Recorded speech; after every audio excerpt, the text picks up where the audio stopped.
হাফিজা কর্তৃক আয়োজিত আজকের এই সেমিনারের সম্মানিত সভাপতি ও সুদক্ষ পরিচালক ও দূর দূরান্ত থেকে আগত মোহাম্মদ আলম রহমান ভাইরা,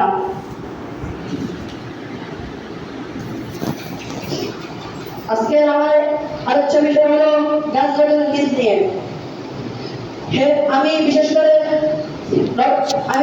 যুবকদেরকে বলতে চাই, হে রবের খলিফা, তুমি প্রস্তুত হও প্রতিশ্রুত গাছগাছালি গীতের জন্য।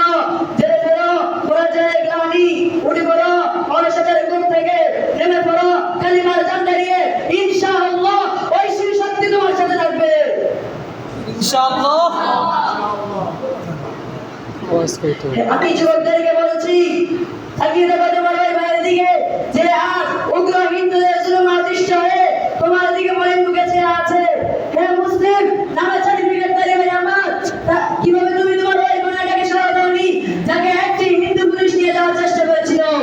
তুমি কিভাবে মুখে কোনো বেটে রেখেছ যখন ওই ইসকনের সদস্যরা তোমার দেশের একজন আইনজীবীকে দিনের বেলা কুপিয়ে হত্যা করে তারা করে দুঃসাহসের পরাকাষ্ঠা প্রদর্শন করেছে?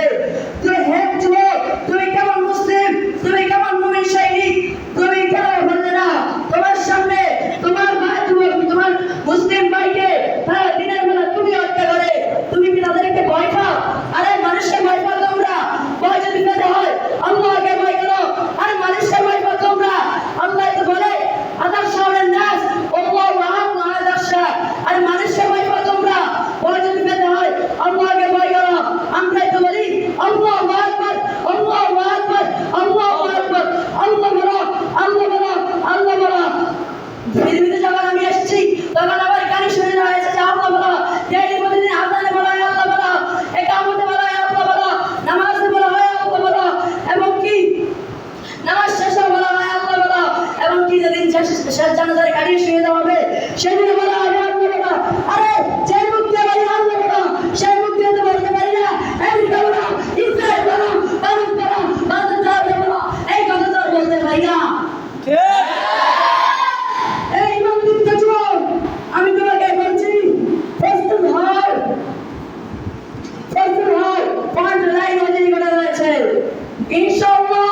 ভয়ের কোনো কারণ নেই, আল্লাহ পাক রব্বুল আলামিন আমাদের সাথে আছে ইনশাআল্লাহ। আল্লাহ পাক রব্বুল আলামিন আমাদেরকে পুরো কথাগুলো আমল করতে দিতে। আমার তৌফিক ইল্লা বিল্লাহ। আসসালামু আলাইকুম ওয়া রাহমাতুল্লাহ।